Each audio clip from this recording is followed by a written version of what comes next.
America के न्याय विभाग ने ट्रंप की हत्या की साजिश को लेकर ईरान पर बहुत बड़ा आरोप लगाया है।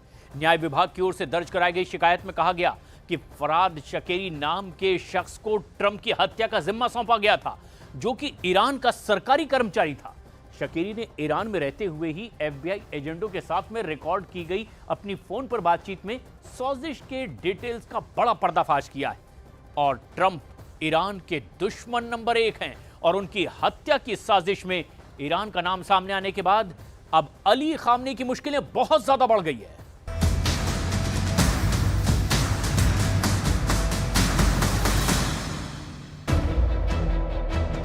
Greatest political comeback in the history of the United States of America.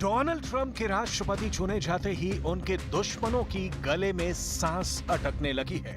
Trump अभी शपथ तो 20 जनवरी 2025 को लेंगे, लेकिन उनके खिलाफ साजिश रचने वाले को एहसास हो चला है कि वो बचने वाले नहीं हैं। तेहरान की गली गली में यही चर्चा हो रही है कि ट्रंप ईरान का क्या हाल करेंगे।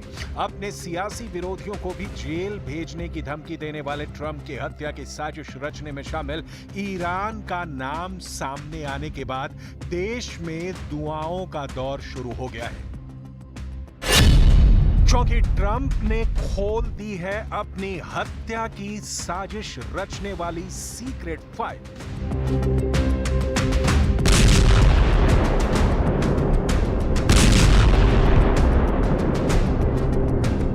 ईरान के प्रति ट्रंप की नीतियां 2016 में ही क्लियर हो गई थी कि वो इस देश के साथ कैसे डील करेंगे। ईरान ने भी खुलकर ट्रंप की मुखालफत की थी। नतीजा हुआ कि ट्रंप ने ईरान के खिलाफ प्रतिबंधों का ऐसा हथौड़ा चलाया कि अली खामनेई अब तक खौल रहे हैं। इस बीच ट्रंप व्हाइट हाउस पहुंचने वाले हैं और इजरायल के साथ ईरान का तनाव इस वक्त चरम पर है।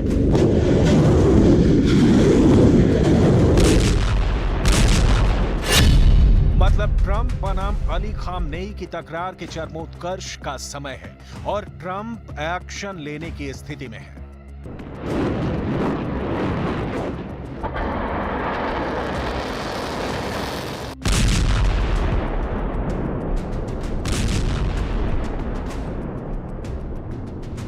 एक्शन का बड़ा कारण भी मिल गया है कि ईरान ने ही ट्रंप की हत्या की साजिश रची।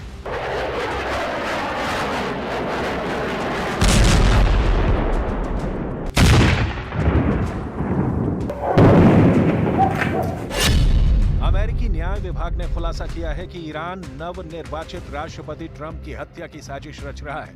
न्याय विभाग ने एक ईरानी व्यक्ति पर ट्रंप की हत्या की साजिश रचने के लिए आरोप तय किया है। आरोप के मुताबिक ईरान के Islamic revolutionary guard core IRGC के अधिकारियों ने इस व्यक्ति को ट्रंप की हत्या की साजिश रचने के लिए हायर किया था। उसे अमेरिकी राष्ट्रपति चुनाव से पहले ट्रंप की हत्या का काम सौंपा गया था।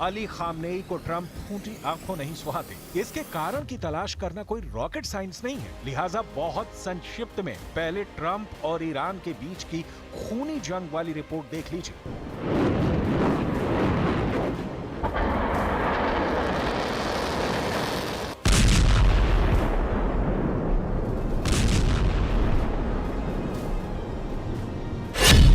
3 जनवरी 2020 को बगदाद हवाई अड्डे पर हुए एक अमेरिकी ड्रोन हमले में कासिम सुलेमानी की मौत हो गई थी।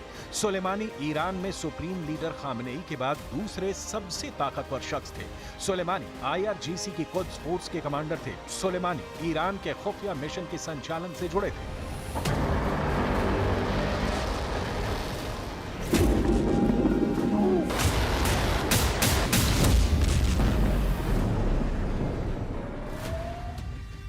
सुलेमानी की मौत ने ईरान को झकझोर कर रख दिया था। उसी वक्त सुप्रीम लीडर अली खामनेई ने ट्रंप से बदले की कसम खाई थी, लेकिन 2020 के राष्ट्रपति चुनाव में ट्रंप हार गए और ईरान के बदले का जोश ठंडा पड़ गया। लेकिन दोनों के बीच दुश्मनी की जो लकीरें खींची वो भरी नहीं। इस बीच 2022 में ट्रंप ने 2024 में होने वाले राष्ट्रपति चुनाव का कैंपेन शुरू कर दिया और अली खामनेई की बदले वाली आग फिर लहक उठी। मैनहट्टन में संघीय अदालत में दायर एक आपराधिक शिकायत में आरोप लगाया गया कि IRGC के एक अधिकारी ने सितंबर में एक भाड़े के शूटर को ट्रंप की निगरानी करने और उन्हें मारने की योजना बनाने का निर्देश दिया था।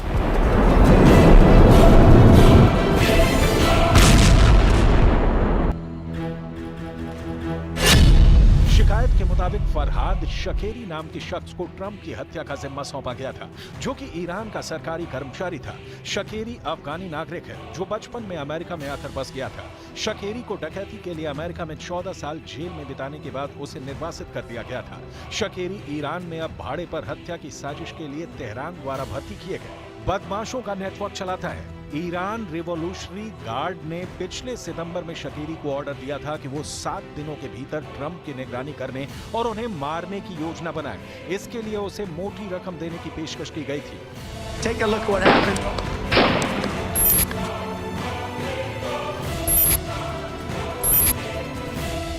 शकेरी 7 दिनों की समय सीमा में कोई योजना बनाने में असमर्थ था।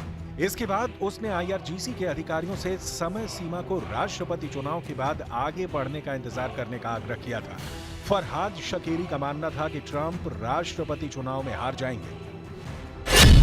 शकेरी के अलावा जिन 2 लोगों पर आरोप तय किए गए हैं उनके नाम हैं कार्लिसल रिवेरा और जोनाथन लोडहोल्ड। ये दोनों अमेरिकी नागरिक हैं। दोनों को न्यूयॉर्क में गिरफ्तार किया गया था। अमेरिकी सरकार ने बार बार चिंता जताई है कि ईरान 2020 के ड्रोन हमलों में कासिम सुलेमानी की मौत का बदला लेने की कोशिश कर सकता है। इस हमले का आदेश ट्रंप ने राष्ट्रपति रहते हुए दिया था। इसके कारण ईरान द्वारा ट्रंप या उनके पूर्व सलाहकारों को मारने की कोशिश का अंदेशा था। Take a look what happened.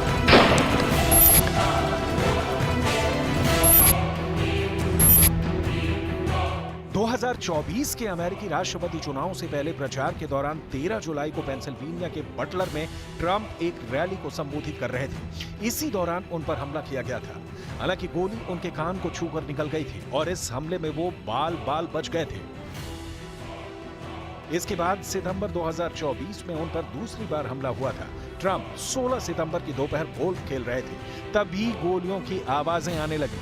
आवाज सुनते ही सुरक्षा कर्मियों ने ट्रंप को सुरक्षित स्थान पर पहुंचाया। गोलीबारी के बाद पुलिस ने 58 वर्षीय रियान वेल्से राउत को हिरासत में लिया था। चुनाव कैंपेन में अपने ऊपर हुए हमले में बचने के पीछे ट्रंप ने बताया कि वो अपने विरोधियों को कुचल देने के लिए जिंदा बच गए हैं। अमेरिका की जांच एजेंसियों ने उसी वक्त हत्या की साजिश में ईरान का हाथ होने का अंदेशा जताते हुए जांच शुरू कर दी थी और अब आरोप भी तय कर दिए गए हैं। जाहिर है तेहरान में हलचल तेज है कि ट्रंप अब ईरान की क्या गत बने।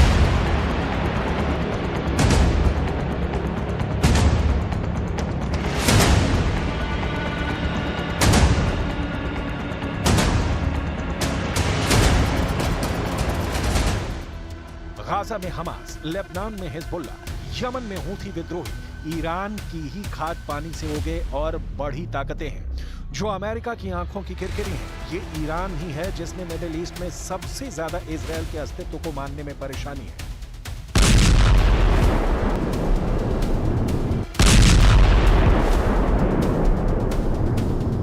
ये ईरान ही है जिसने पहले अप्रैल में, उसके बाद अक्टूबर में इजराइल पर इसलिए हमला किया क्योंकि हमास और हिजबुल्ला के नेताओं को इजराइल ने मिट्टी में मिला दिया। ये फैक्ट है कि इजराइल ने ईरान के खिलाफ हमला नहीं बल्कि पलटवार किया है और ईरान अब फिर से इजराइल पर हमले के लिए कुनमुना रहा है।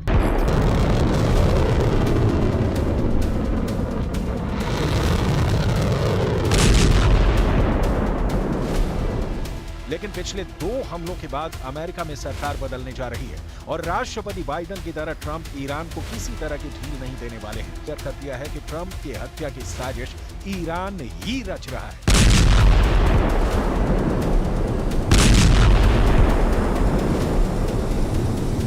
मतलब ईरान की अब खैर नहीं है। हालांकि ईरान का ट्रंप को सत्ता में आते देख ही कस बल ढीला पड़ गया है। बैन की मार से रेंग रही अर्थव्यवस्था के सहारे अली खामनेई इजराइल से दो हाथ करने की अब शायद ही हिमाकत करें। एक बात और जो बहुत महत्वपूर्ण है और ईरान के खिलाफ है, वो ये कि पुतिन ट्रंप के भी करीबी हैं।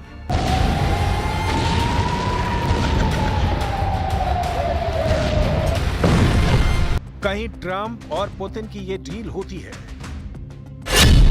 कि ट्रंप यूक्रेन के खिलाफ पुतिन का साथ देने के लिए तैयार है, तो ईरान के लिए पुतिन की जो सहानुभूति उमड़ी है वो पल भर में हवा हो जाएगी। ट्रंप ये ऐलान कर चुके हैं कि वो चाहे तो रूस यूक्रेन युद्ध बंद करा दें और ईरान इजराइल के बीच के तनाव को मिटा दें। देखने वाली बात यह है कि अमेरिका में सरकार रिपब्लिकन हो या डेमोक्रेट की, जियोपॉलिटिकल डिमांड ये है कि अमेरिका को इजराइल के साथ खड़ा होना ही होगा। और अब नवनिर्वाचित राष्ट्रपति के पास बहाना भी है कि वो ईरान जो उनकी मौत की साजिश रचता है, उसके खिलाफ हमले में इजराइल का साथ क्यों नहीं दिया जाए। तो अली खामनेई के अटैक वाली सरकार के अंत का काउंटडाउन शुरू हुआ समझ लीजिए, क्योंकि अब अमेरिका में ट्रंप का राज है।